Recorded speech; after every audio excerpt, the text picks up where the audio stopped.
Voltamos agora ao texto 4 da nossa nona lição, as 7 taças dos últimos juízos. Apocalipse capítulo 15, versículo 16. Estes 2 capítulos ele descreve os últimos acontecimentos do juízo divino sobre o mundo. A longa história da humanidade, os pecados cometidos e cometidos, hoje chega o dia da prestação de conta.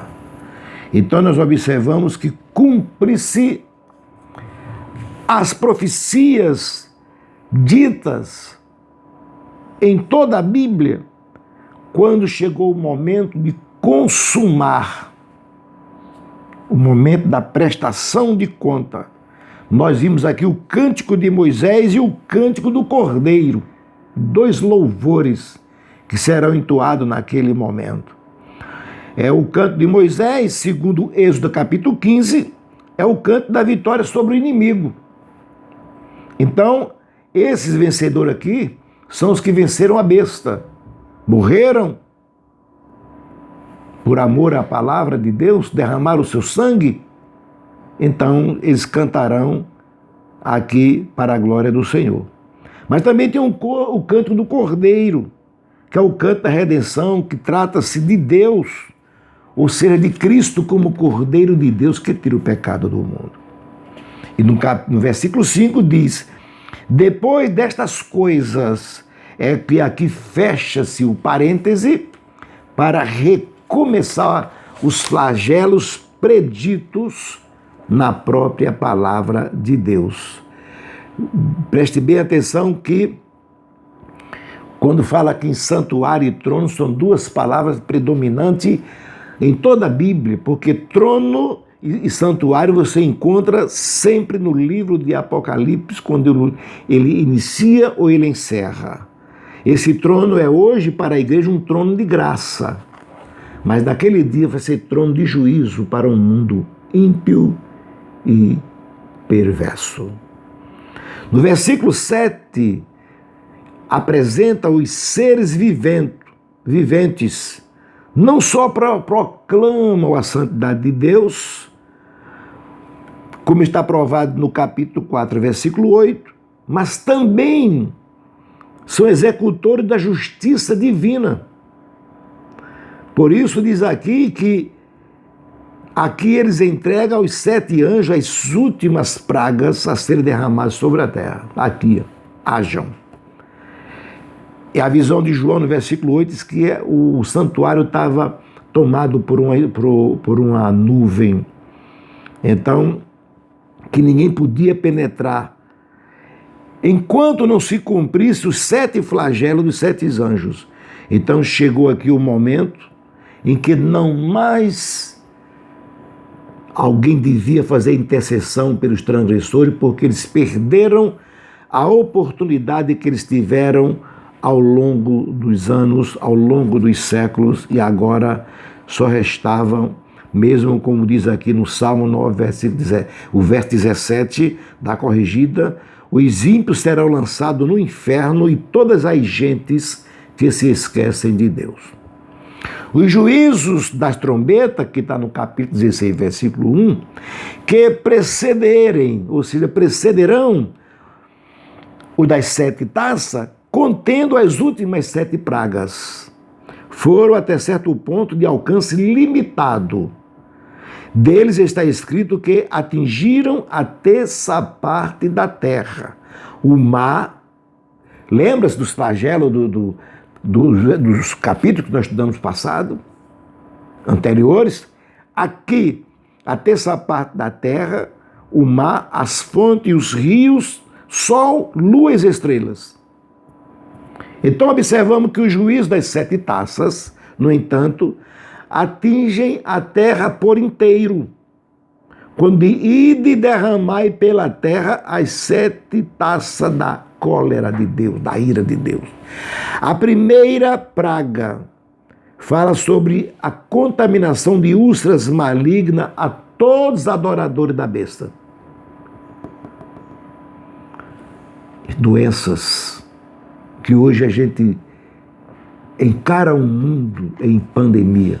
E naquele dia vai ser pior. A segunda praga, está no versículo 3, refere-se ao mar. Ele tornar-se-á em sangue, causando a morte de toda a vida marinha. É doloroso. A terceira praga fala sobre fontes e rios que se transformarão também em sangue. Esse juízo é causado pelo milenar derramamento de sangue pelo homem, versículo 6. O anjo que executou esta praga é o que tem autoridade sobre a água, versículo 5. Em 7:1, capítulo 7, versículo 1, vemos anjo controlando o vento. Em 14:18, controlando o fogo. E aqui, um outro controlando as águas, na terceira praga. Na quarta praga, refere-se ao sol, a queimar os homens pelo calor multiplicado. Já tem período no planeta que alguém procura fontes para tomar banho, e naquele dia o calor é tão intenso que eu acredito que nem o ar-condicionado superará aquele calor, porque é Deus que está no comando. Apesar de tão grande padecimento, o homem não são levados por isso ao arrependimento, continua endurecendo o coração, blasfemam contra Deus. Então são enganados aqueles que ensinam que o castigo sempre produz melhora e regeneração. Não. Alguém não prega que diz assim, aquele que não vem pelo amor, vem pela dor, isso é chavão. Não existe não, só assim ninguém se perdia. A quinta praga diz respeito às trevas no trono e no reino da besta. Poder, a força desaparecerão. A sexta praga, o rio Eufrates seca, deixando livre o avanço das tropas que irão do Oriente para Israel para a batalha do Armagedon. Isso é o preparo que se avizinha, que está próximo. Deus uma vez já dividiu as águas do Mar Vermelho. Todo mundo sabe quando Israel atravessou. Mais tarde eles fez cercar o Jordão. Então o significativo aqui é o Eufrates, aparece nesse contexto, uma vez que ele será um dos limites futuros durante o milênio. Só é ler em Gênesis 15:18. Então ele secará para que as tropas passem.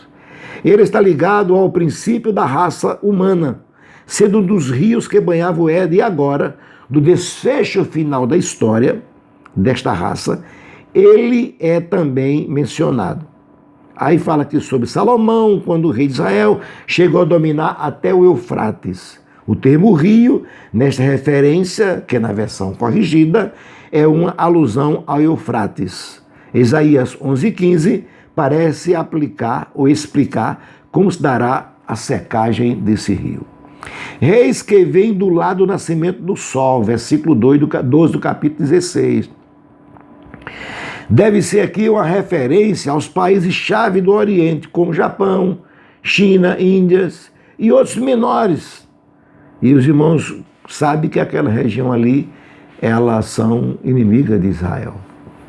Então já vimos que houve uma seção parentética entre o sexto e o sétimo selo. Houve também outra entre a sexta e a sétima trombeta. E agora temos esta entre a sexta e a sétima praga. Ela contém matéria exclusiva ligada à sexta praga. É uma antevisão da derrocada das nações em Armagedon. A tríade satânica, vista aqui, composta pelo dragão, a besta e o falso profeta, aparece primeiro no capítulo 13. Eles incitam as potências do Oriente a unir suas forças e avançarem para destruir Israel. Isso já no final da grande tribulação. Armagedon aqui significa monte de Megido, por causa da primitiva fortaleza situada na elevação de Megido, o qual dominava o vale do mesmo nome. Tem sido famosos, históricos, campo de batalha, onde os exércitos ali resolveram muitas e muitas disputas. Diz a história que Napoleão Bonaparte orou, diz que lugar bom para um conflito bélico, né? Então fica próximo do Monte Carmelo, no sudoeste da Galileia, em Israel. Neste local se concentrará o grosso, a força máxima do anticristo ao chegar em Israel. Aí, diz aqui no versículo 17, então derramou o sétimo anjo a sua taça pelo ar. Então, o comentarista sugere aqui que para completar a ação do arcanjo Miguel, executada no capítulo 12, versículo 8, 7 e 8, Satanás ocupa atualmente a posição de príncipe da potestade do ar. O livro de Efésios é categórico disso, 6 e 2 e 2 e 2. Ele fala, um anjo concluiu seu brado dizendo, feito está. Jesus na cruz do Calvário disse, Pai, está consumado. E aqui o anjo disse, feito está. O mesmo que está consumado. É o fim dos juízos terrenos sobre os ímpios. Ocorreu grande terremoto como nunca houve igual. O comentarista diz que será pavoroso além do que se possa imaginar. Quando a Bíblia diz uma coisa, é aquilo que ela falou.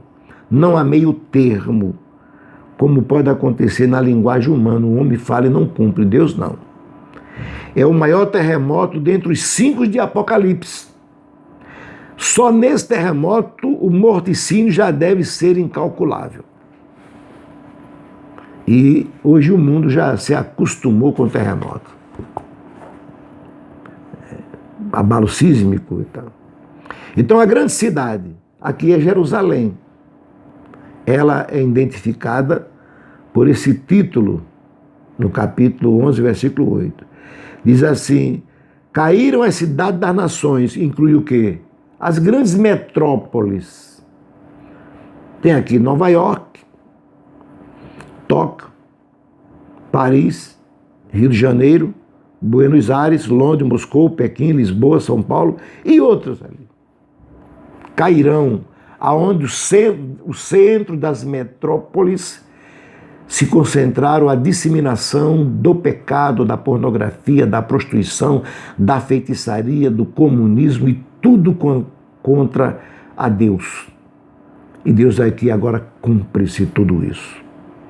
Todas as ilhas fugiram e os montes não foram achados. O terremoto, versículo 18, toda a terra cambalear loucamente, provocando o que? Grandes mudanças na sua superfície, arrasando ilhas e aplanando os montes. Haverá ainda alteração no relevo do solo no momento da vinda de Cristo durante o milênio. Está escrito em Zacarias e Isaías. Então preste bem atenção que a oportunidade é franca para aqueles que querem morar no céu. E conclui dizendo, também desabou do céu sobre os homens grande saraivada com pedras que pesavam cerca de 1 talento, equivalente a 34 quilos. Meteoro, pedras. Portanto, não adianta lutar contra Deus. Resistir contra ele é perder a batalha, diz o comentarista aqui, o saudoso pastor Antônio Gilberto. Ele vencerá de qualquer maneira e o homem terá que defrontar-se com ele. Melhor é fazer a sua vontade, obedecer e servi-lo com todo o amor. Ele é digno. Um crente teimoso e recalcitrante para fazer a vontade de Deus também sofrerá muito e até aprender que ele é eterno, o eterno vencedor. Então, que Deus nos abençoe e nós vamos estudar logo a lição número 10, concluindo aqui esta matéria.